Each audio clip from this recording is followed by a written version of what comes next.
आइए मंगलाचरण के माध्यम से प्रारंभ करते हैं। नमो अरिहंताणं नमो सिद्धाणं नमो आयर्याणं नमो उवज्झायाणं नमो लोय सव्यसाहूणम्। पंच परमेष्ठी भगवान की जय। द्वादशांग जिनवाणी माता की जय। संत शिरोमणि आचार्य भगवंत एक श्री विद्यासागर जी महाराज की जय। परम पूज्य गुरुदेव मुनि पुंगव श्री सुधा सागर जी महाराज की जय। अढ़ाई द्वीपस्थ समस्त मुनिराजों की जय। कल की कक्षा में हमने अभिषेक पाठ जो संस्कृत वाला था उससे प्रारंभ किया था और उसी प्रारंभ के निमित्त अपन ने आनंद निर्भर सुरभ, यहाँ जो इससे पहले तक है जहाँ पर चारों कोनों में 4 कलश स्थापन करते हैं, शाद कुंभी कुंभोगान क्षीराब्देस्तोय पूरितान स्थापयामि जिनस्नान चंदन आदि सुचर्चितान। यहाँ तक हमारा हो गया था, जिसमें हमने यह समझा था कि जो शात कुंभी है, अर्थात शात का मतलब स्वर्ण से जो युक्त है, सोने के जो कुंभी है मतलब कलश है, ऐसे कुंभोगान, ऐसे कुंभों का मतलब कलशों का जो समूह है, क्षीराब्धेस्तोय पूरितान, जो कैसा है, क्षीर सागर के जल से जो पूरित है, भरा हुआ है। स्थापयामि जिनस्नान चंदन आदि सुचर्चितान, स्थापयामि अर्थात स्थापित करता हूँ, जिनस्नान अर्थात जिनेर भगवान के स्नपन के लिए, जो कि चंदन आदि से सुशोभित हैं, ऐसे उन कलशों को। इति चतुर्कोणेषु चतुर्कलश स्थापना करो, यहाँ तक हो गया था। अब चारों कोनों में 4 कलश स्थापन करने के बाद में फिर हम भगवान जिनेन्द्र देव जो स्नपन पीठ पर विराजमान हैं, जिनका हम अभिषेक करने वाले हैं, उनके श्री चरणों में हमारे समर्पित करते हैं। तो यहाँ पर हम बोलेंगे छंद आनंद निर्भर वाला, निकाल लीजिए। आनंद निर्भर, बोलिए। आनंद निर्भर सुरभ प्रमदादि, सुरभ प्रमदादि गानैर, गानैर, आनंद निर्भर सुरभ प्रमदादि गानैर वादित्र, वादित्र पूर जय शब्द, पूर जय शब्द कलप प्रशस्ते, कलप प्रशस्ते ही उद्गीयमान, उद्गीयमान जगतीपति, जगतीपति कीर्ति में नाम, उद्गीयमान जगतीपति कीर्ति में नाम पीठस्थलिम, पीठस्थलिम वसुविधार्च, वसुविधार्च नयोल्लसामी। अब एक साथ मैं, आप बोलिएगा, आप बोलिएगा, रिपीट कीजिएगा। आनंद निर्भर सुरभ प्रमदादि गानैर, बोलिए। आनंद निर्भर सुरभ प्रमदादि गानैर वादित्र पूरे जय शब्द कलप प्रशस्ते, जय शब्द कलप प्रशस्ते उद्गीयमान जगतीपति कीर्ति में नाम, कीर्ति में नाम पीठस्थलिं वसुविधार्च नयोल्लसामि, पीठस्थलिं वसुविधार्च नयोल्लसामि। अर्थ देखिए, आनंद निर्भर सुरभ प्रमदादि गानैर, संधि विच्छेद करेंगे। आनंद निर्भर, निर्भर माने भरे हुए, परिपूर्ण, किससे? आनंद से। आनंद से भरे हुए, आनंद से परिपूर्ण। कौन? सुर प्रमदादि, सुर प्रमदा आदि। सुर मतलब देवताओं की, प्रमदा, प्रमदा का मतलब होता है स्त्रियां, अप्सराएं। आदि मतलब आदि, देवताओं की जो अप्सराएं हैं, देवियां हैं।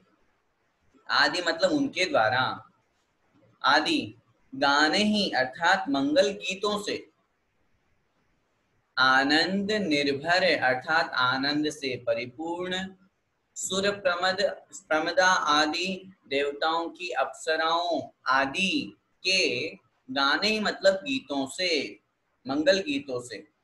और वादित्र पूर, वादित्र का मतलब वाद्य यंत्र, जो हम मृदंग, ढोल, नगाड़े, हारमोनियम आदि जो वाद्य यंत्र प्रयोग में लेते हैं, ऐसे वादित्र पूर जय शब्द, पूर मतलब पूरित कर दिया है, भर गया है, जय जयकार के शब्द।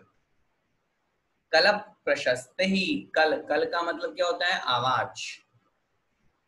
प्रशस्त ही अर्थात मांगलिक, मंगलमयी। क्या मतलब हुआ दोनों लाइन का? आनंद निर्भर अर्थात आनंद से परिपूर्ण। देवताओं की जो अप्सराएं हैं, उन आदि, अब आदि से तात्पर्य अप्सराओं के साथ में और भी जो मंगल गीत गाने वाले हैं, उनके गीत ही अर्थात गाने ही अर्थात उनके मंगल गीतों से युक्त। और साथ में वादित्रपूर अर्थात वाद्य यंत्रों से परिपूर्ण जय जयकार के शब्द, शब्द रूप कल, कल मतलब आवाज, जो कि प्रशस्ति अर्थात मंगल है, कल्याणकारी है। ऐसे मंगल गीतों से, मंगल शब्दों से, मंगल वाद्य यंत्रों से युक्त होकर के उद्गीयमान अर्थात गाते हुए। उद्गीय का मतलब का हो गया गाते हुए, इस तरह भजन गान करते हुए। जगती पति, जगती पति अर्थात जगत के जो स्वामी है, पति मतलब भगवान है, स्वामी है, जगत पति, जगती पति। कीर्तिम एनाम, कीर्तिम, कीर्तिम का मतलब होता है यश को, कीर्ति को, प्रसिद्धि को। एनाम अर्थात इस, पीठस्थलिम, इस पीठ स्थली पर विराजमान। कौन से जगतपति को? जगती पति कीर्ति में नाम पीठस्थलिम। ये जो सामने पीठ है, स्तंभन पीठ, जहां पर भगवान विराजमान है, उस स्तंभन पीठ पर विराजमान एनाम जगती पतिम कीर्तिम अर्थात प्रसिद्धि से जो युक्त है, ऐसे जगत के जो पति है, जगत के जो स्वामी हैं, सिंहासन पर जो विराजमान है। वसुविधार्चनयोल्लसामी, वसुविध अर्चन उल्लसामी। वसुविध अर्थात 8 प्रकार के, मतलब अष्ट द्रव्यों से, अर्चन अर्थात पूजन के द्वारा, उल्लसामी अर्थात प्रफुल्लित होता हूँ, खुश होता हूँ। मैं उन पीठ स्थली पर विराजमान, जो जिनकी कीर्ति जगत प्रसिद्ध है, जो जगत के स्वामी हैं, ऐसे उन जिनेंद्र देव की अर्थ, वसुविध मतलब 8 प्रकार के जो द्रव्य हैं, उनके द्वारा अर्चन अर्थात पूजन करता हुआ, उनके द्वारा अर्घ्य चढ़ाता हुआ, उल्लसामी अर्थात प्रसन्न होता हूँ, अर्थात प्रफुल्लित होता हूँ।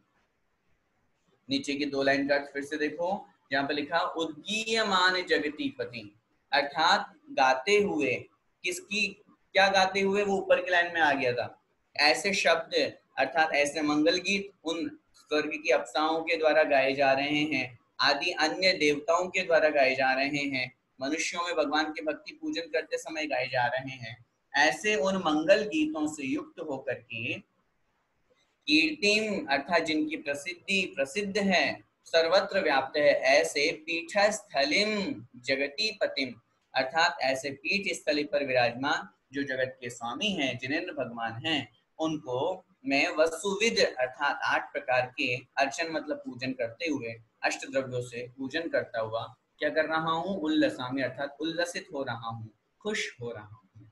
इस प्रकार बोल करके ओम ह्रीम श्री स्नपन पीठ स्थिताय जिनाय, ओम ह्रीम श्री स्नपन पीठ पर स्थित जो जिनेंद्र भगवान हैं, जिनको हमने विराजमान किया अभिषेक के लिए, उनके चरणों में हम यह अर्घ्य समर्पित करते हैं, इस प्रकार बोलकर। ठीक है, आइए अब आगे देखते हैं। अब ये अर्घ्य चढ़ाने के बाद में फिर अब हम अभिषेक करना प्रारंभ करेंगे। अगला जो छंद है, श्लोक है, वह अभिषेक करने का है। पहले 4 लाइन संस्कृत की बोलेंगे और फिर उसके बाद में हम जो एक एक शब्द यहाँ पर बीजाक्षर रूप में दिया गया है उसका अर्थ अपन समझेंगे। उसको मंत्र बोलते समय फिर हमको अभिषेक करना चाहिए। देखिए, कर्म प्रबंध निगड़ैरपि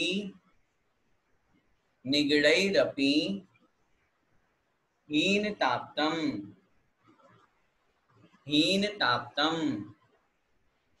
कर्म प्रबंध निगड़ैरपि हीनताप्तम् ज्ञात्वापि भक्तिवशतः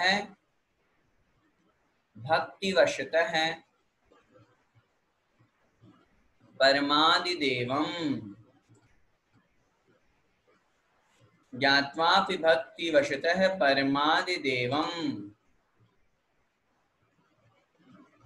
त्वां स्वीय कल्मषगणोन्मथ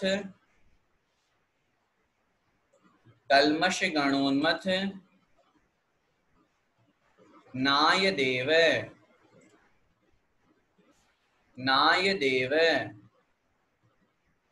त्वां स्वीय कल्मषगणोन्मथ नाय देव शुद्धोदकै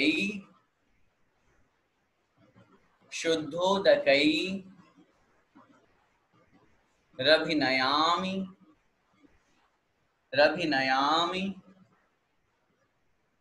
नयार्थ तत्वम् अथवा महाभिषेकम। दोनों पाठ यहाँ पे मिलते हैं, महाभिषेकम भी बोलते हैं, नयार्थ तत्वम भी बोलते हैं। अब मैं बोलूंगा, आपको रिपीट करना है। कर्म प्रबंध निगड़ैरपि हीनताप्तम्, कर्म प्रबंध निगड़ैरपि हीनताप्तम् ज्ञात्वापि भक्तिवशतः परमादिदेवम्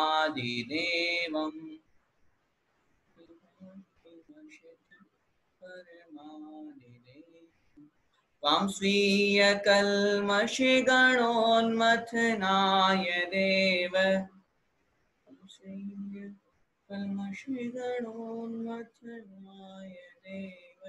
शुद्धोदकैरभिनयाभिमहाभिषेकम्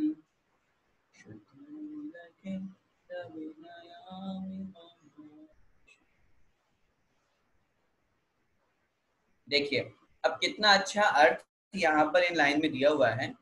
कर्म प्रबंध, कर्म मतलब कर्मों से, प्रबंध मतलब बंधा हुआ हूं। किसके द्वारा? निगड़ई रपि, तो आधार विसर्ग बन जाएगा निगड़ई अपि। निगड़ का मतलब होता है लोहे की जंजीरें, श्रृंखलाएं, सांकलें। कर्म रूपी लोहों की जंजीरों से प्रबंध अर्थात बंधे हुए होने पर, अपि मत भी, कर्म प्रबंध निगड़ई अपि, कर्म की जंजीरों से बंधा हुआ होने पर भी, हीनताप्तम अर्थात हीनता को प्राप्त होते हुए, हीनताप्तम, हीनता आप्तम, हीनता को प्राप्त होते हुए। अब कर्मों के जब श्रृंखलाओं से बंधा हुआ हूं तो मेरी जो आत्मा की शक्ति है वो कमजोर पड़ गई। आत्मा में अनंत ज्ञान, अनंत दर्शन, अनंत सुख और अनंत वीर्य, ये स्वचतुष्टय प्रत्येक जीव में पाया जाता है। हमारे अंदर, हमारी आत्मा में उतनी ही शक्ति है जितनी सिद्ध भगवान में शक्ति है। हमारी आत्मा में उतना ही ज्ञान है जितना सिद्ध भगवान में ज्ञान है। फर्क सिर्फ इतना है कि उनका वो ज्ञान व्यक्त हो गया, हमारा ज्ञान अभी अव्यक्त है, कर्मों से ढका हुआ है। इसलिए हम और आप संसार में हैं, कर्मों से बंधे हुए होने के कारण से ज्ञान, दर्शन, सुख और वीर, ये जो 4 गुण हैं आत्मा के, वो कमजोर हैं, कम है, पूर्ण रूप से प्रकट नहीं है। तभी तो अपने को केवल ज्ञान नहीं है, अपने को मति ज्ञान और श्रुति ज्ञान ही है। ज्ञान तो है, ज्ञान से रहित जीव कभी नहीं रह सकता, दर्शन से रहित जीव कभी नहीं रह सकता, लेकिन पूर्ण रूप से प्रकट नहीं हुआ। क्यों? क्योंकि अभी कर्म का बंधन लगा हुआ है, इसलिए। तो कर्मों के बंधन से, जंजीरों से बंधे हुए होने पर भी हीन ताप्तम, हीनता को जो प्राप्त हो गया है, कमजोर जो हो गया है, ज्ञात्वापि भक्ति वशतः, मैं अपने आप को जानता हूं, ज्ञात्वा अपि, जान करके भी, हे भगवान मैं कर्म रूपी जंजीरों से बंधा हुआ हूं, मैं हीनता को प्राप्त हो गया हूं, ऐसा जान करके भी भक्ति वशतः है, भक्ति के वशीभूत हो करके, भक्ति वशतः है, भक्ति के वशीभूत हो करके, परमादि देवम अर्थात परम, आदि देवम अर्थात जो आदि देव हैं, आदिनाथ भगवान हैं। यहाँ पे आदि देव से आदिनाथ भगवान भी हम ग्रहण कर सकते हैं, और परम, परम जो देव हैं जिनेंद्र भगवान है, ऐसे तीर्थंकर भगवान। ज्ञात्वा पे मतलब जान करके भी, भक्ति वशतः है अर्थात भक्ति के वशीभूत होकर के, परमादि देवम अर्थात उन जिनेंद्र भगवान को, तीर्थंकरों को, त्वाम स्वीय कलमश, किनको? त्वाम मतलब तुमको, मतलब हे भगवान आपको, स्वीय कलमश गणोन्मथ नाय। अब ये वाली लाइन बहुत ध्यान से सुनिएगा। स्वीय कलमश, स्वीय मतलब अपने स्वयं के, कलमश, कलमश का मतलब क्या होता है? पाप, और गण का मतलब समूह, अपने पापों के समूह को उन्मथनाय, गणोन्मथनाय लिखा है ना, संधि विच्छेद करेंगे, गण, गण पहले निकल गया, स्वीय कलमश गण, फिर निकलेगा उन्मथनाय, उन्मथनाय का मतलब होता है नष्ट करने के लिए, समाप्त करने के लिए। तो हमको पहले लगा दीजिए भगवान के लिए, भगवान तुमको मतलब आपको। अब मैं क्या कर रहा हूं, आगे शब्द दिया जाएगा, अभिषेक करता हूं। क्यों कर रहा हूं मैं अभिषेक? बहुत महत्वपूर्ण शब्द है ये वाला। क्यों कर रहा हूं मैं अभिषेक? स्वीय कलमश गण उन्मथनाय, अपने पापों के समूह को उन्मथनाय अर्थात नष्ट करने के लिए, समाप्त करने के लिए। शुद्धोदक ही, और सुनो ध्यान से क्या लिख रहे हैं यहाँ पे, शुद्ध उदक ही, शुद्ध माने शुद्ध, उदक मतलब जल। इसीलिए मैंने कल भी चर्चा की थी आपसे संक्षेप में कि मूल परंपरा तो शुद्ध जल से अभिषेक करने की ही है। बाद में 6ठी शताब्दी से पंचामृत की परंपरा प्रारंभ हो गई, उसके अनेक कारण रहे। मूल संघ की आचार्य कुंद कुंद स्वामी महाराज की परंपरा में पंचामृत नहीं है। मूल संघ की आचार्य कुंद कुंद स्वामी की परंपरा में शुद्ध उदक ही, शुद्ध जल के द्वारा, अचित्त जल के द्वारा, गर्म किए हुए जल के द्वारा भगवान का अभिषेक होता है। शब्द लिख रहे हैं यहाँ पे, मैं नहीं कह रहा, आप खुद पढ़ लीजिए, देख लीजिए।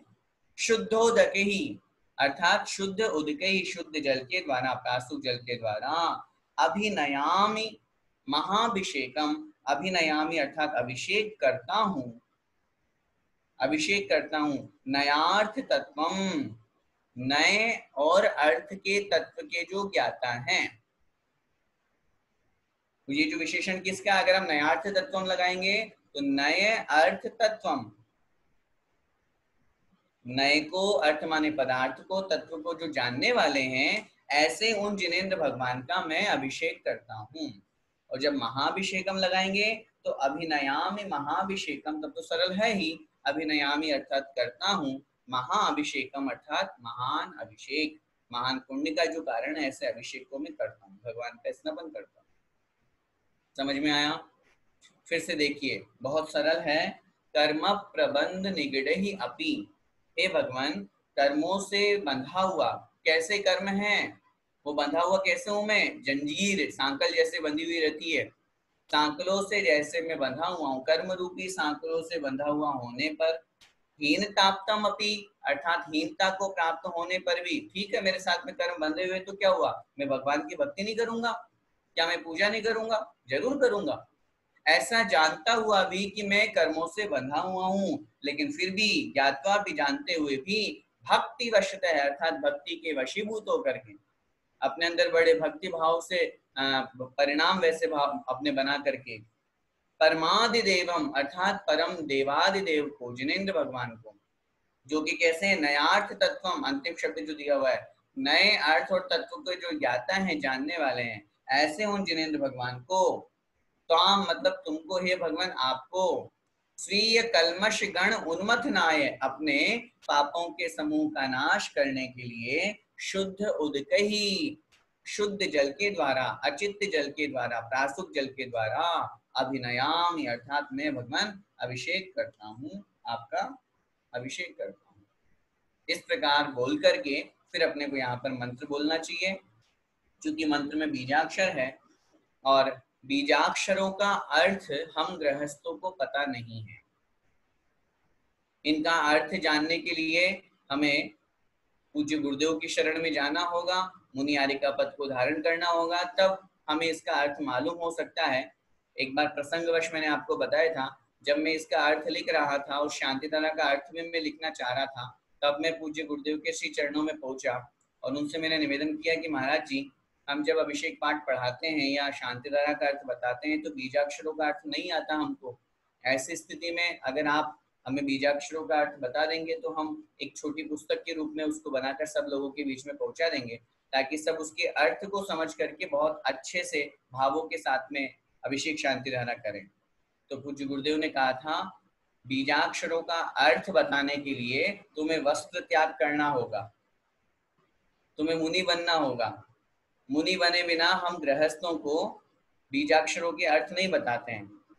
तो हमने कहा महाराज जी फिर क्या करें? बोले नहीं, आपको बीजाक्षरों का अर्थ हम नहीं बता सकते। समय समय पर कभी कभार जब कभी प्रवचन में कोई प्रसंग आए या कभी कोई मंत्र आदि महाराज जी जो हमारे भक्ति के वशीभूत होकर के हम लोगों को देते हैं, जैसे अभी महावीर भगवान का दिया, या जहाँ पर भी क्षेत्र उनके आशीर्वाद से बन रहे हैं वहां का मंत्र वो देते हैं, तो उस समय वो उस बीजाक्षर का अर्थ बता देते हैं। तो उन्होंने ये कहा, प्रवचन में क्वचित कदाचित अगर कोई बात निकल जाए और उसमें मैं बीजाक्षरों का अर्थ कहाँ बता दूं तो वो एक अलग बात है, मैं व्यक्तिगत रूप से बीजाक्षरों का अर्थ नहीं बता सकता। इसलिए फिर उस दिन के बाद में हमने यहाँ पर बीजाक्षरों के अर्थ जानने की कोशिश भी नहीं की। किन्हीं दो चार बीजाक्षरों के अर्थ जब उनके द्वारा हमें समझ में आ जाते हैं तो हम उसको स्वीकार वैसा कर लेते हैं। लेकिन बात अपने को यहाँ पर ये समझनी है कि बीजाक्षरों में बहुत पावर होती है, बहुत शक्ति होती है। एक एक बीजाक्षर में इतनी शक्ति होती है कि हम क्या बताएं। छोटा सा एग्जांपल मैं आपको दूं। चारित चक्रवर्ती शांति सागर जी महाराज जी का नाम हम सभी लोगों ने सुना है, जो कि भयंकर कठोर साधना करते थे। इस 20वीं शताब्दी के प्रथम आचार्य के साथ साथ में महान आचार्य हुए। शरीर की शक्ति सामर्थ्य बहुत उत्कृष्ट थी और उससे ज्यादा उत्कृष्ट थी उनकी आत्मा की शक्ति। उनके बारे में कहा जाता है, भयंकर गर्मी, भयंकर सर्दी में भी, कड़ाके की ठंड पड़ रही है और वो बाहर बैठ करके पेड़ के नीचे खुले स्थान में बैठ करके और वहां ध्यान लगाते हैं, और उस स्थिति में भी उनको वहां पर पसीना आता है। भयंकर सर्दी में भी उनको पसीना आ रहा है, सोचिए। जब उनसे पूछा गया तो उन्होंने कहा, उस समय में बीजाक्षर का ध्यान करता हूँ। आपने अगर कभी ध्यान दिया हो या किसी स्थिति में हम लोग देखते हैं प्रतिष्ठा ग्रंथों में या कभी जब चर्चा आती है, र के ऊपर जो बिंदी लगती है वो कहलाती है रम। र के ऊपर बिंदी, इसको हम उच्चारण करेंगे रम। ये जो रम बीजाक्षर है ये अग्नि का प्रतीक है। रम बीजाक्षर अग्नि का प्रतीक है। र के ऊपर बिंदी लगाने पर जो रम बनता है वह अग्नि का प्रतीक है, वह बीजाक्षर। और इस बीजाक्षर का बार बार उच्चारण करने से, इस बीजाक्षर का ध्यान करने से हमारे अंदर अग्नि गर्मी प्रवेश करती है, हमारे आसपास गर्मी का माहौल हो जाता है। उन्होंने बहुत स्पष्ट कहा, मैं इस बीजाक्षर का ध्यान करता हूँ, इस बीजाक्षर को सिद्ध करता हूँ, कर रखा हूँ, और उसके माध्यम से अपनी आत्मा का ध्यान करता हूँ, इसलिए मैं इस तरह की स्थिति मेरे आसपास हो जाती है। सोचिए, तो बीजाक्षरों में बहुत पावर होती है। हम कोई से भी एक बीजा, ओम, ओम शब्द देखिए, ओम बीजाक्षर कितना पावरफुल है, पंच परमेष्टि समाहित है।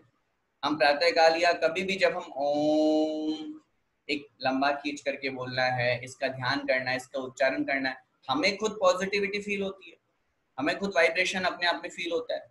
तो बीजाक्षरों में बहुत पावर होती है। लेकिन एक बात मैं और कहना चाहूंगा इस प्रसंग में, अपन को बीजाक्षर सिद्ध करने के चक्कर में नहीं पड़ना।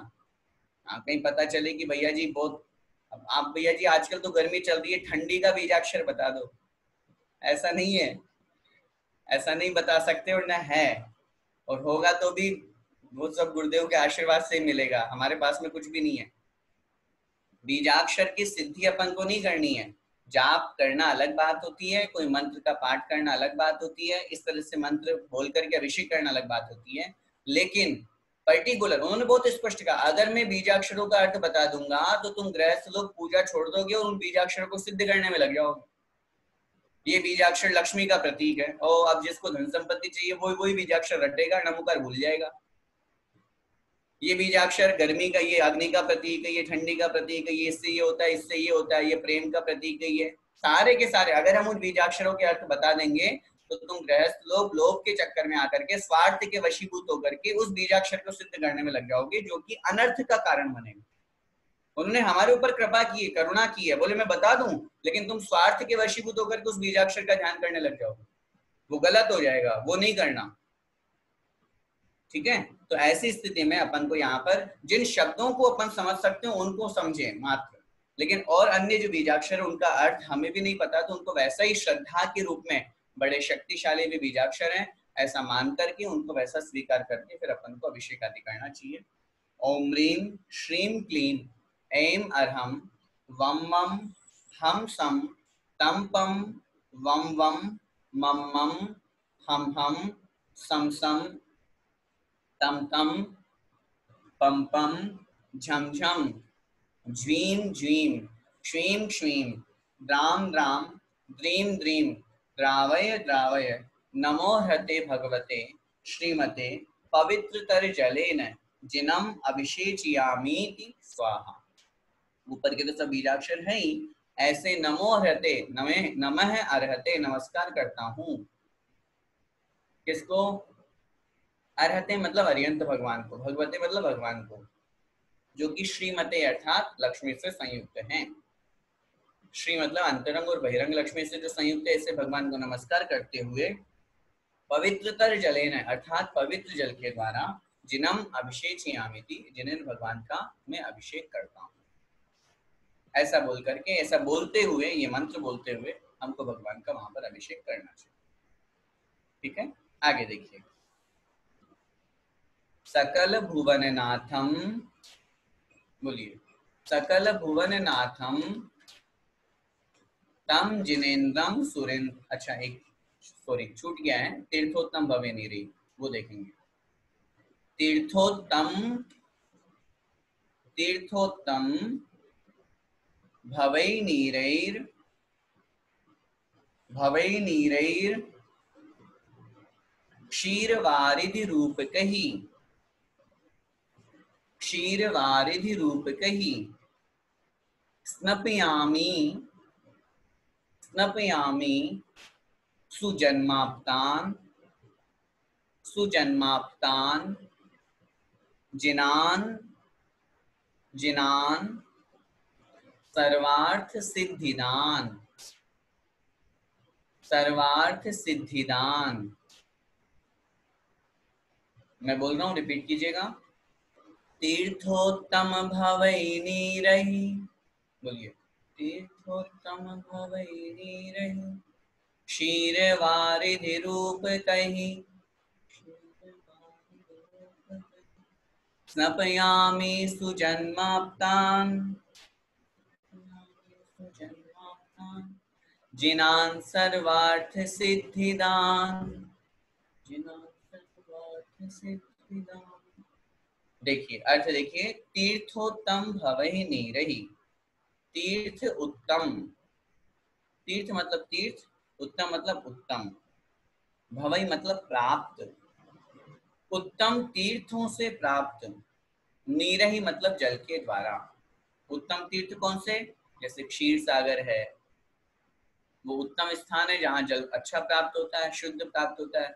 पद्म महापद्म आदि जो तालाब हैं, गंगा सिंधु आदि जो नदियां हैं, उनका भाव लेकर के और शुद्ध जल को यहाँ पर ग्रहण करना है। तीर्थोत्तम भवहि नीरहि, तीर्थ उत्तम भवहि अर्थात उत्तम तीर्थों से प्राप्त, नीरहि मतलब जल के द्वारा, जो कि कैसे हैं? क्षीर वारिधि रूप कही, क्षीर वारिधि मतलब क्षीर सागर के, रूपते मतलब समान है, रूपक वाले हैं। क्षीर सागर जो है हमारा, जहाँ पंचम समुद्र जो है उसके समान जो है, क्षीर वारिध रूपके, क्षीर सागर के समान उत्तम तीर्थों के जल के द्वारा स्नपयामी अर्थात स्नपन करता हूँ, अभिषेक करता हूँ। किसको? जन्माप्तान, जन्म को प्राप्त जो हैं, जन्म आप्तान जिनान सर्वार्थ सिद्धिदान, जन्माप्तान अर्थात जन्म प्राप्ति के समय जो पूजे गए। तीर्थंकर का जब जन्म होता है उस समय भी उनकी पूजा होती है, जन्म कल्याणक देवताओं के द्वारा मनाया जाता है विशेष रूप से, और हम लोग मनुष्य तो मनाते ही हैं। तो जन्माप्तान अर्थात जन्म कल्याणक के समय जो पूजा को प्राप्त हुए, ऐसे जिनान, ऐसे जिनेंद्र भगवान को, कैसे हैं? जो सर्वार्थ सिद्धिदान, सर्व अर्थ सिद्धिदान, सभी प्रकार के अर्थ की सिद्धि को देने वाले हैं,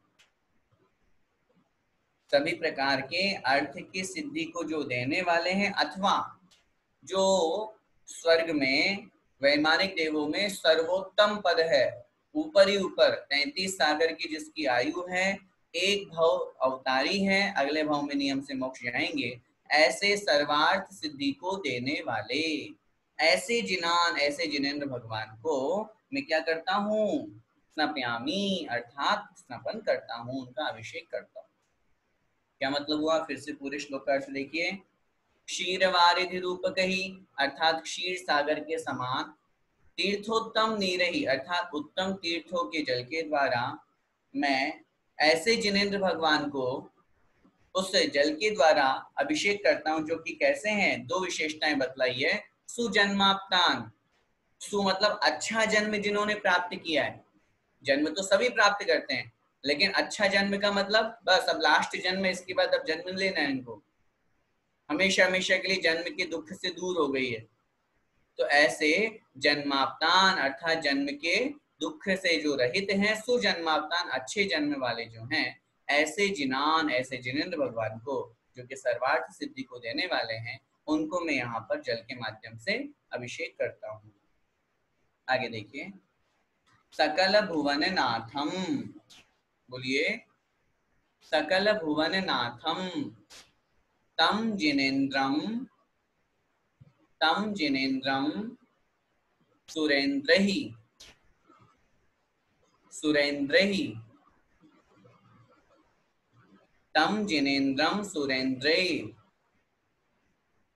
रभिशव विधि माप्तम, रभिशव विधि माप्तम स्नातकम स्नापयामः, स्नातकम स्नापयामः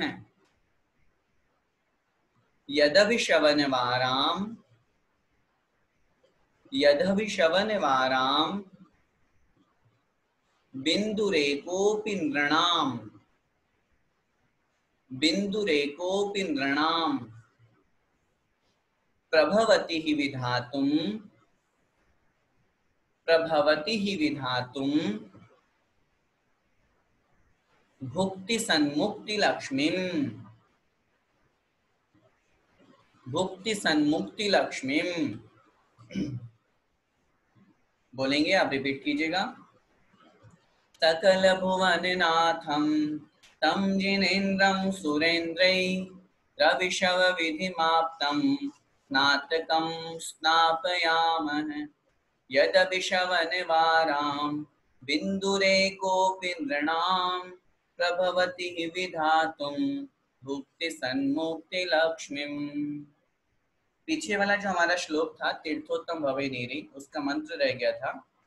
उसके मंत्र में क्या बोलना है? ओम नीम श्री वृषभादि वीरांतान जलेन स्नपयामिति स्वाहा।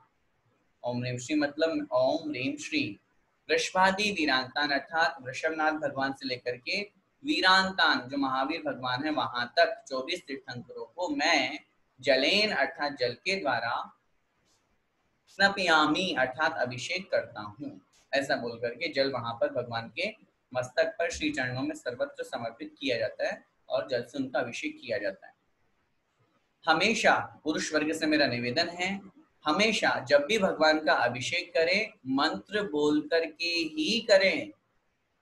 बिना मंत्र बोले अभिषेक करना नहीं कहलाएगा। आपने तो भगवान को नहला दिया। जैसे हम नहाते हैं, जब हम नहाते हैं तो अपने ऊपर पानी डालते हैं तो कुछ बोलते हैं क्या? मंत्र बोलते हैं क्या? गाना गाते हैं, है ना? हम भगवान का अभिषेक कर रहे हैं, तो अभिषेक करने के लिए बिना मंत्र के, क्योंकि गंधोदक तभी बन पाएगा। पूज्य गुरुदेव हमेशा कहते हैं गंधोदक की महिमा करना है तो आपके मुख से मंत्र का उच्चारण होना अनिवार्य है। नहीं तो आपने कलश लिया और डाल दिया, उससे क्या हुआ?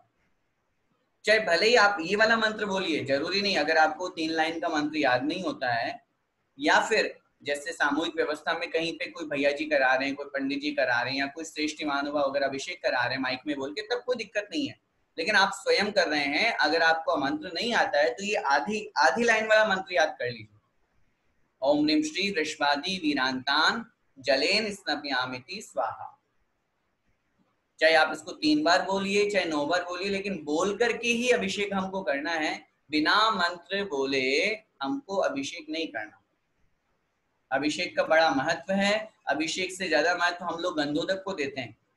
उस गंधोदक की एक एक बूंद हमारे लिए पवित्र, और वो तभी पावरफुल बन पाती है। आज गुरुदेव के चरणों में हम जाकर के लाखों करोड़ों रुपए की शांति धारा की गोली क्यों लेते हैं? उसके पीछे कहीं ना कहीं जो मंत्रोच्चारण है उसका प्रभाव है। मंत्रोच्चारण कर्ता का प्रभाव है, कौन कर रहा है उसका भी बड़ा प्रभाव है। एक करुणावान जो संत है, जिनको कोई स्वार्थ नहीं है, जिनको कोई मतलब नहीं है कि मेरा क्या हो रहा है, मेरा नाम हो या मेरा क्षेत्र बने या मेरा परिवार चले, जिन्हें कोई मतलब नहीं है, एक ही जिनका उद्देश्य है मात्र धर्म की प्रभावना हो, सभी लोग निरोगी हो, सभी स्वस्थ हो, इन परिपूर्ण भावनाओं से युक्त होकर के, बहुत अच्छी भावनाओं से युक्त होकर के जब वो शांति धारा पढ़ते हैं, जब वो मंत्रोच्चारण करते हैं, तो निश्चित रूप से वो करुणा भाव वहां झलकता है और उसका प्रभाव उस गंधोदक में होता है। तो इसलिए हम सभी लोग गंधोदक लगाते हैं। गंधोदक हमारे लिए पूज्य है, सम्माननीय है, प्रतिदिन हम लगाते हैं, मस्तक पे उसको धारण करते हैं। तो गंधोदक बनाने वाले जो महानुभाव है, अभिषेक करने वाले महानुभाव है, बिना मंत्र के गंधोदक नहीं बनता है, इसलिए मंत्र का उच्चारण जरूर करें। आगे अर्थ देखिए सकल भुवन नाथम का। सकल भुवन नाथम कैसे हैं भगवान? सकल मतलब समस्त, भुवन मतलब लोक, नाथम मतलब स्वामी है। जो तीनों लोकों के स्वामी हैं उनको, तम जिनेन्द्रम उन जिनेन्द्र भगवान को, तीनों लोकों के जो अधिपति हैं, तीनों लोकों के जो नाथ हैं, ऐसे उन जिनेन्द्र भगवान को। सुरेंद्र ही रभिशव लिखा हुआ है, सुरेंद्र रभिशव विधि, संधि विच्छेद करेंगे, सुरेंद्र ही अभिशव विधि, आधार विसर्ग में चेंज हो जाएगा, अभिशव विधि। सुरेंद्र ही मतलब देवताओं के द्वारा, इंद्रों के द्वारा, सुरेंद्र ही अर्थात स्वर्ग के देवताओं के द्वारा, अभिशव विधिम अर्थात अभिशव विधि माप्तम है, तो आधा में उसमें चेंज हो जाएगा संधि विच्छेद में और आप्तम बचेगा। अभिशव विधिम अर्थात अभिषेक की विधि को, आप्तम अर्थात प्राप्त कराया गया या अभिषेक किया गया। क्या मतलब हुआ? सकल भुवन नाथम अर्थात तीनों लोकों के जो स्वामी हैं जिनेन्द्र भगवान, तम जिनेन्द्रम ऐसे उन जिनेन्द्र भगवान को, सुरेंद्र ही अर्थात देवताओं के द्वारा, अभिषव विधिम प्राप्तम अर्थात अभिषेक की विधि को प्राप्त कराया गया, अर्थात उनका अभिषेक किया गया। क्योंकि मैंने पहले भी निवेदन किया था, देवता गण भी भगवान जिनेन्द्र देव का प्रतिदिन अभिषेक करते हैं, प्रतिदिन अभिषेक करते हैं। बिना अभिषेक के उनके दिन की शुरुआत नहीं होती। अब दिन की शुरुआत कथन में आ रहा है, वैसे तो दिन रात का वहां भेद नहीं है, लेकिन एक कथन में आ रहा है कि प्रतिदिन जिनेन्द्र भगवान का अभिषेक करते हैं, वो प्रतिदिन जिनेन्द्र भगवान की पूजन करते हैं। इसलिए चैत्य भक्ति अन्य सब भक्तियों में आया है, दिव्येण गंधेण दिव्येण फुफेण, वहां पर स्नपन के लिए शब्द का प्रयोग किया, दिव्येण ढाणेण, दिव्य स्नान के द्वारा, दिव्य स्नपन के द्वारा, दिव्य अभिषेक के द्वारा वे भगवान की पूजा अर्चा करते हैं। तो ऐसे उन देवताओं के द्वारा जो अभिषेक किया गया, इनका भगवान जिनेन्द्र देव का, कौन है? जो स्नातकम, स्नातक हैं। स्नातक का मतलब क्या होता है? 5 प्रकार के मुनि आचार्य भगवंतों ने शास्त्रों में वर्णन किया। आचार्य उमा स्वामी महाराज ने लिखा, पुलाक वकुश कुशील निर्ग्रंथ स्नातकः निर्ग्रंथाः। निर्ग्रंथ के 5 वेद होते हैं, पुलाक वकुश कुशील निर्ग्रंथ और स्नातक। तो जो 13वें 14वें गुणस्थान वर्ती भगवान हैं, हम उनको भगवान भी कह रहे हैं, वे भी स्नातक मुनि हैं। मुनि का ही तो रूप है, दिगंबर अवस्था ही तो है उनकी, तो मुनि तो है वो। ऐसी स्थिति में उनको वहां पर कथन किया है वे स्नातक मुनि है, केवली भगवान। तो किनका अभिषेक किया गया? स्नातकम, अर्थात जो स्नातक है, केवल ज्ञान से युक्त है, ऐसे स्नातक मुनि का था जिनेंद्र भगवान का। स्नापयाम है अर्थात हम भी अभिषेक करते हैं, ऐसे उन जिनेंद्र भगवान का। स्नापयाम है मतलब हम भी अभिषेक करते हैं। कौन, कैसे? जो ऊपर कहे 2 लाइन में, जिन जिनेंद्र भगवान का जो तीनों लोकों के नाथ है, तीनों लोकों के स्वामी हैं, ऐसे जिनेंद्र भगवान का अभिषेक जिन देवताओं के द्वारा किया गया, उन जिनेंद्र भगवान का, उन स्नातक भगवंत का, उस स्नातक मुनि का हम भी अभिषेक करते हैं। तो स्नातकम अर्थात उन स्नातक मुनि का, अरिहंत भगवान का, स्नापयाम है अर्थात हम भी अभिषेक करते हैं। फिर आगे कह रहे हैं, यदभिशवन वाराम, संधि विच्छेद करेंगे, यत अभिशवन, यत यदभिशवन वाराम, यत अभिशवन वाराम। यत मतलब जो, अभिशवन वाराम, अभिशवन, अभिशवन का मतलब होता है अभिषेक की, वाराम अर्थात जो क्या है? जल है। वार, वार शब्द का मतलब जल होता है ना, जैसे अपन बोलते हैं वारिज, कमल को कहते हैं जल में उत्पन्न होने वाला। यद अभिशवन वाराम, जो अभिषेक की, अभिषेक का जो जल है, बिंदु एक है अपि, एक बूंद भी, जिस अभिषेक के जल की एक बूंद भी, यत अभिशवन वाराम, यत मतलब जो, अभिशवन मतलब अभिषेक के लिए जो प्रयोग किया जा रहा है, ऐसे वाराम, ऐसे जल की, बिंदु एक है अपि, एक बूंद भी क्या करती है? नृणाम, नृणाम मतलब मनुष्यों के, प्रभवती ही, प्रभवती मतलब समर्थ है, ही मतलब निश्चित रूप से, क्या करने में? विधातु मतलब करने में, विधातु मतलब करने में। वो जल की एक बूंद भी, अभिषेक के जल की एक बूंद भी जो मनुष्यों को करने में समर्थ है, क्या करने में? भुक्ति सन्मुक्ति लक्ष्मी।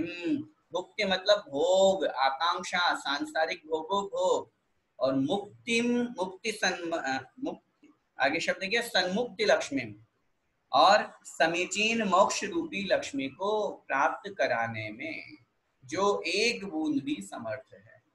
सोचिए अभिषेक का कितना बड़ा महत्व है। नीचे की पंक्ति में कह रहे हैं, जो नृणाम मतलब मनुष्यों को, भुक्ति अर्थात भोगो भोग वांछा, सन्मुक्ति लक्ष्मी समीचीन मुक्ति रूपी लक्ष्मी को विधातु मतलब प्राप्त कराने में, प्रभवती मतलब समर्थ है। ऐसे उस जल की बूंद के द्वारा, उस जल के द्वारा मैं भगवान का अभिषेक करता हूँ।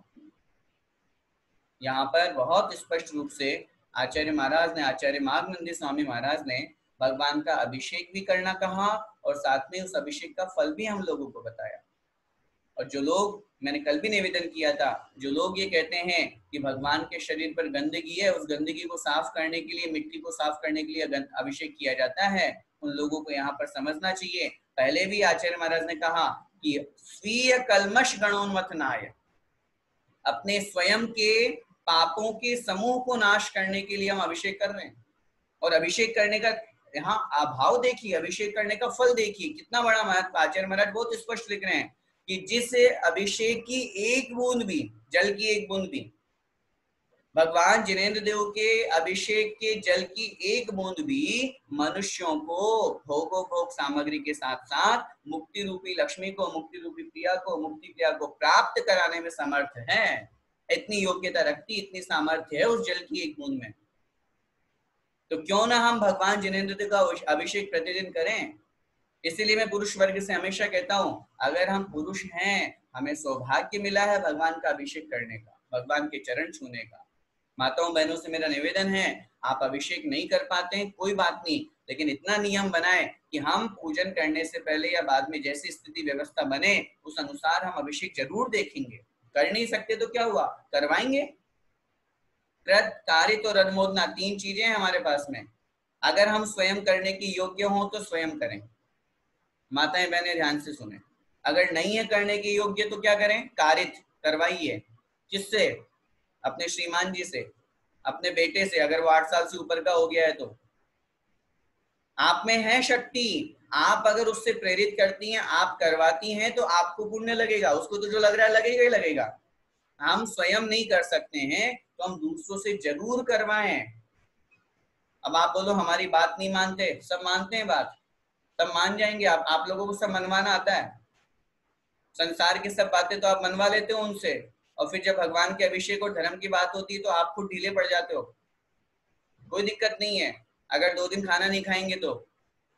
मैं तरीका बता रहा हूँ आप लोगों को, सब हो सकता है। भगवान जिनेंद्र देव का अभिषेक करने के लिए अगर आप अपने श्रीमान जी को, अपने बेटे को, अपने जो परिवार में पुरुष वर्ग है उनसे आप स्वयं करवाइए। और कदाचित ऐसी भी स्थिति परिस्थिति है कि उसमें भी असमर्थ तो नहीं करवा सकते हैं, तो जो कर रहे हैं उनकी अनुमोदना कीजिए, हमें तदनुसार पुण्य जरूर लगेगा। लेकिन मेरा फिर निवेदन है, अभिषेक का बहुत बड़ा महत्व है। कभी भी अभिषेक को जड़ की क्रिया या ये मिट्टी धूल हटाने के लिए हम करते हैं ऐसा कभी नहीं कहना, बहुत बड़ा पाप का बंध होगा।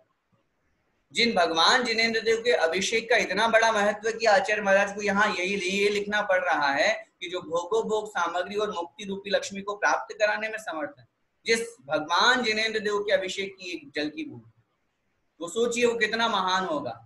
आप नहीं कर सकते, आप ये नियम बनाइए, मैं डेली भगवान का अभिषेक देखूंगी, डेली भगवान का अभिषेक देख करके शांति धारा अगर होती है, बन पाती है व्यवस्था तो जरूर करूंगी, देखूंगी, और उसके बाद में फिर अपने पूजन करूंगी। पूज्य गुरुदेव तो कहते हैं माताओं बहनों को अगर सुरक्षित रहना है, और उन पुरुष वर्गों से निवेदन करते हैं, माताओं बहनों से कहते हैं गंधोदक अपने श्रीमान जी से लीजिए, गंधोदक अपने बेटे से लीजिए। सामने वाला गंधोदक बना रहा है भगवान के अभिषेक के माध्यम से, अब उसने आपको गंधोदक दिया, पता नहीं कौन से परिणामों से दिया, कैसे भावों से दिया। आपके घर में श्रीमान जी हैं, आपके घर में आपका बेटा है, आप उससे कहिए, आपके पिताजी आप उनसे कहिए। स्त्री की 3 पर्याय इसीलिए कही गई है आसपास, वो कभी भी स्वतंत्र नहीं रह सकती। या तो जब तक विवाह नहीं होगा पिताजी गंधोदक बना करके दें, अगर अभी विवाह हो गया है तो श्रीमान जी गंधोदक बना करके दें, और वृद्धावस्था आ गई है, शक्ति नहीं है, तो बेटा गंधोदक बना करके दे माँ को। इसलिए ऐसा करने से निश्चित रूप से आपको भी अपने परिवार को धर्म मार्ग में लगाने का बहुत बड़ा पुण्य लगता है। बहुत उत्कृष्ट रूप से आप अपने परिवार को धर्म मार्ग पे लगा रहे हैं, और जिन भावों से सामने वाला आपको गंधोदक देगा उसके परिणाम आपके अंदर वैसे फर्क पड़ता है।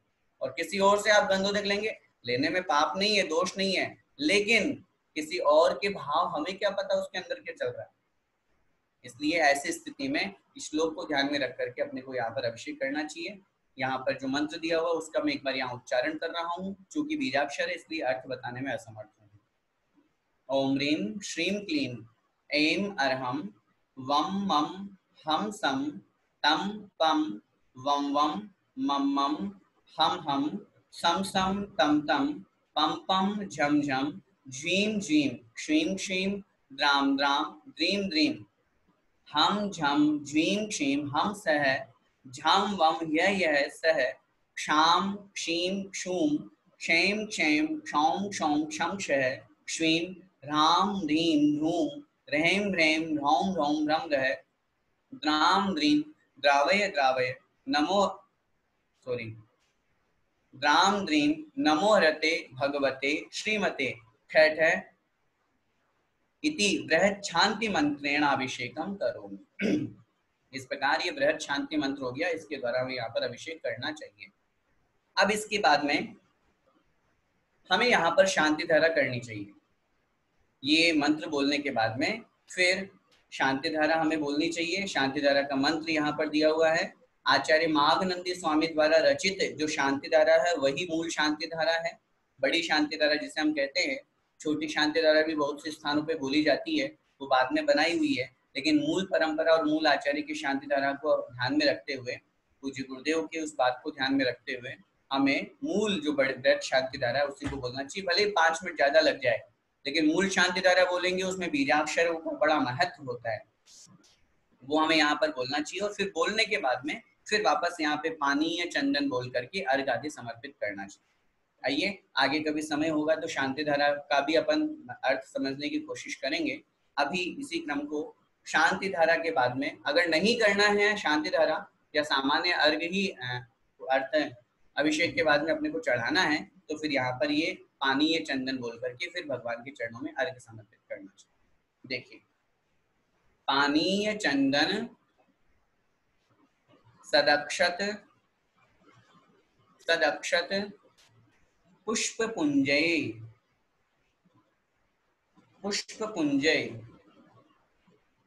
नैवेद्य दीपक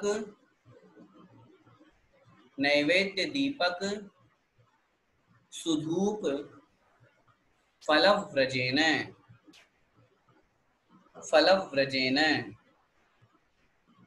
कर्माष्टक क्रथन वीरमनंत शक्तिं संपूजयामि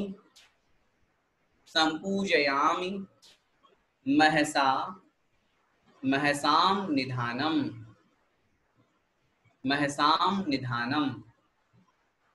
मैं बोल रहा हूँ, रिपीट कीजिएगा। पानीय चंदन सदक्षत पुष्प पुंज, बोलिए। पानीय चंदन सदक्षत पुष्प पुंज नैवेद्य दीपक सुधूप फल व्रजेन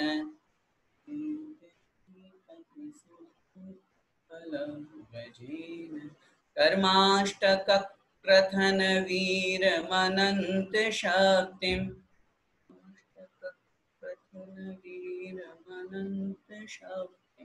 संपूजयामि महसां निधानम्।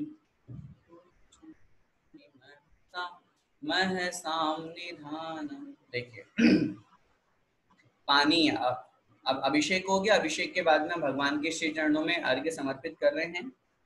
ओम पानीय मतलब जल, चंदन अर्थात चंदन, सदक्षत सत अक्षत, सद मतलब अच्छे अक्षत, पुष्प पुंज और पुष्पों का, और पुंज का मतलब हो गया समूह। पानीय मतलब जल, चंदन मतलब केसर, सत अक्षत अर्थात अच्छे अक्षत, पुष्प पुंज अर्थात पुष्पों का समूह है, नैवेद्य अर्थात नैवेद्य, दीपक अर्थात दीप, सुधूप अर्थात अच्छी धूप, और फलव्रजेन अर्थात फलों से सहित, फलव्रजेन अर्थात फल से सहित, फल से युक्त होकर के, मतलब अष्टद्रव्य हो गए, 8 द्रव्य, जल से लेकर के अष्टद्रव्यों के नाम इसमें आ गए।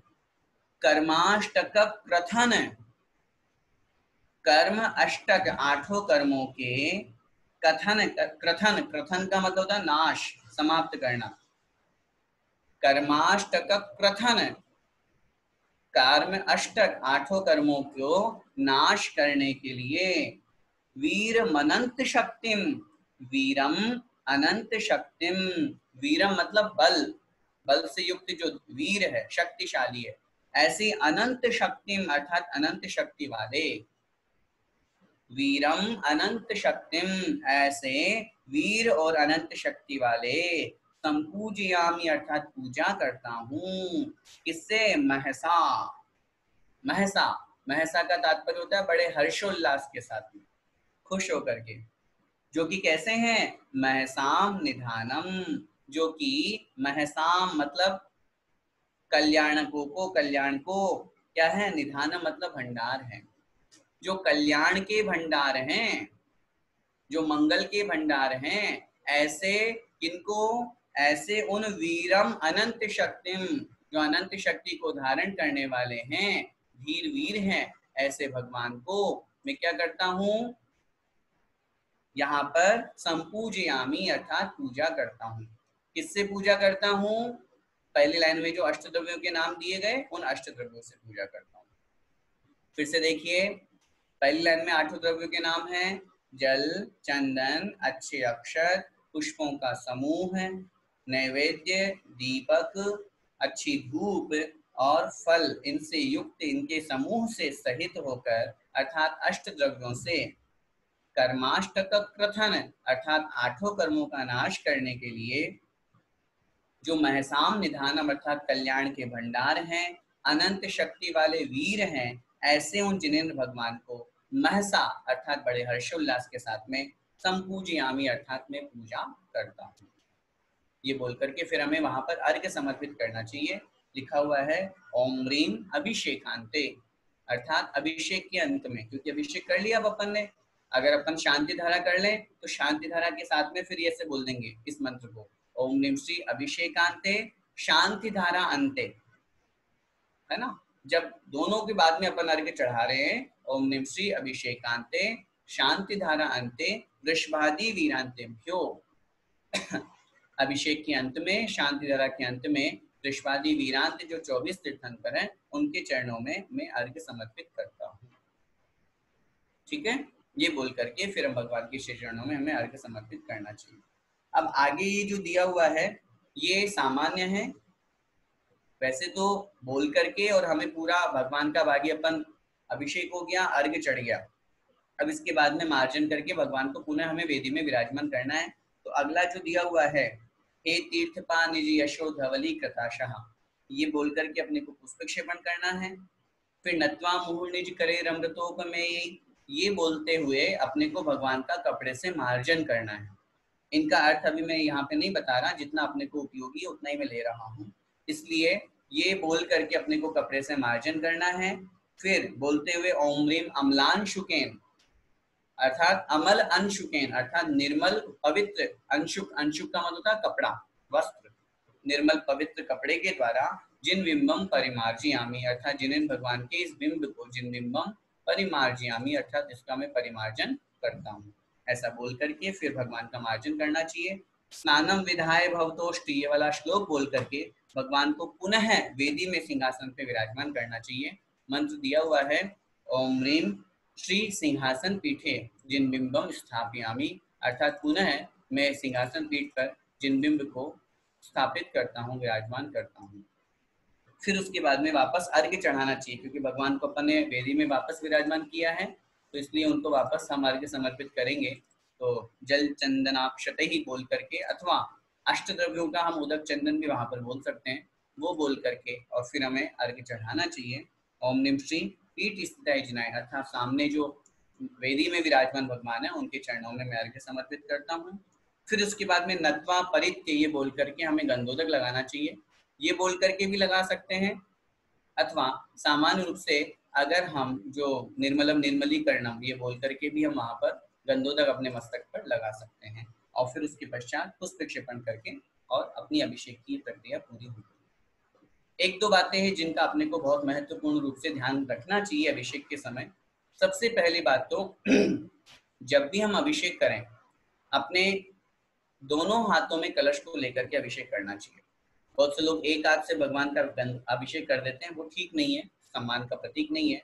पूरे विनय भाव से, नम्र भाव से युक्त होकर के दोनों हाथों से कलश को पकड़ करके और फिर भगवान का हमको अभिषेक करना चाहिए। दूसरी बात, जब हम अभिषेक करें कोशिश क्या करना ही है कि जहाँ जो वेदी है, चौकी है, वो हमारी नाभि से नीचे ना हो।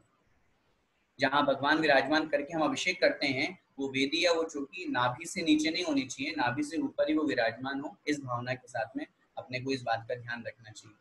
तीसरी बात, बहुत से स्थानों पर इस विषय में विवाद होता है कि भैया शांति धारा हो गई, अब अभिषेक नहीं मिलेगा। इस विषय में मैं आपको बहुत स्पष्ट करना चाहता हूँ, ध्यान से सुन लीजिए मेरी बात को। अभिषेक के बाद में शांति धारा होनी चाहिए, शांति धारा के बाद में अभिषेक होना चाहिए, ये सब बातें सिर्फ हम लोगों की परंपराएं हैं। अभी हमने मंत्र पढ़ा अभिषेक का, वो 3 लाइन का है। शांति धारा का मंत्र पढ़ेंगे वो 3 पेज का होगा।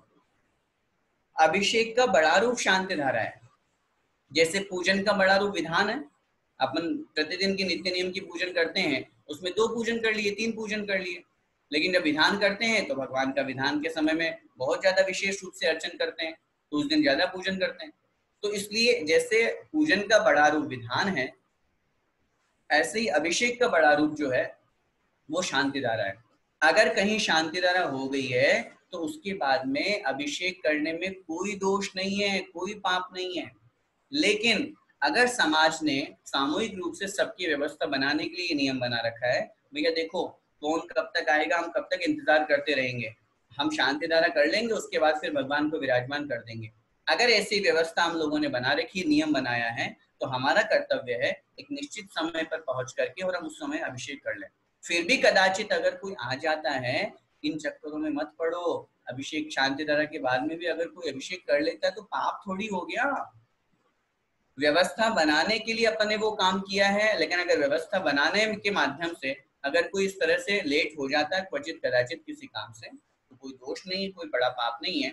इसलिए शांति धारा के बाद में अभिषेक कर सकते हैं। अब फिर भी अगर कहीं नहीं होता है, उसमें लड़ाई झगड़ा करने की जरूरत नहीं है, फंसने की जरूरत नहीं है। पूज्य गुरुदेव कहते हैं लेट हो गई कोई बात नहीं, भगवान के चरणों को छू लो और मन में भावना भालो मैंने अभिषेक कर लिया। और भगवान को चरणों को छूने के संबंध में भी मैं निवेदन कर दूं, एक ही भगवान के चरण छूना चाहिए, सारे भगवान के चरण छूना नहीं चाहिए। एक भगवान के चरण छुएं और एक भगवान के चरण छू करके सभी भगवान की तरफ दृष्टि डालें और ये भावना रखें कि मैं सभी भगवान के चरणों को छू रहा हूँ। ऐसी भावना और ऐसी बातों को अपन ध्यान रखें। और अभिषेक एक बहुत बड़ा पवित्र हमारा कार्य है, इसमें हम सभी को सम्मिलित होना चाहिए। और पुनः मैं सभी लोगों से ये निवेदन करूंगा, अभी भले ही लॉकडाउन की वजह से हम कितना मंदिर जा पा रहे हैं या नहीं जा पा रहे हैं, सबकी अलग अलग व्यवस्था है, लेकिन जब सब कुछ नॉर्मल हो जाएगा, पुरुष वर्ग से मेरा निवेदन है 8 वर्ष से ऊपर अगर की उम्र है और बहुत अधिक अतिवृद्ध नहीं है, शरीर की स्थिति बहुत अच्छी है, हमें प्रतिदिन अभिषेक करना चाहिए। और माताओं बहनों से मेरा निवेदन है, जिन्हें भगवान के अभिषेक को प्रतिदिन देखना चाहिए और देख करके गंधोदक लेना चाहिए और बड़े विनम्र भाव से उस गंधोदक को अपने घर पे भी लाना चाहिए, दीवालों पर छिड़कना चाहिए ताकि हमारे घर की पॉजिटिविटी बने, घर का वातावरण बहुत अच्छा बना रहे। एक छोटा सा कलश या छोटी सी डिब्बी हम अपने साथ में लेकर के जाएं, जिससे भगवान के श्री चरणों में हम सामग्री लेकर के जाते हैं, वो समर्पित करते हैं, खाली हाथ नहीं जाते हैं। ऐसे मंदिर से भी खाली हाथ लौट करके नहीं आना चाहिए। वहां से बहुत थोड़ा सा गंधोदक, बहुत थोड़ा सा गंधोदक अपने साथ में लेकर के आए, और जहां अपन ने अपने घर में देव स्थान बना रखा है या फिर उसके अलावा घर की दीवारों पर छिड़के, अंगुली में लेकर के छिड़कें, पैरों में बिल्कुल भी नहीं आना चाहिए। इस बात का विशेष रूप से ध्यान रखें ताकि हमारे घर का वातावरण बहुत पॉजिटिव बने, बहुत अच्छा बने, सकारात्मक बने और हमारे परिवार में भी बहुत अच्छे धर्म का माहौल। इसी मंगलमय भावना से बोले पंच परमेष्ठी भगवान की जय। द्वादशांग जिनवाणी माता की जय। संत शिरोमणि आचार्य भगवंत 108 विद्या सागर जी महाराज की जय। परम पूज्य गुरुदेव मुनि पुंगव श्री 108 सुधा सागर जी महाराज की जय। अढ़ाई दीपस्थ समस्त मुनिराजों की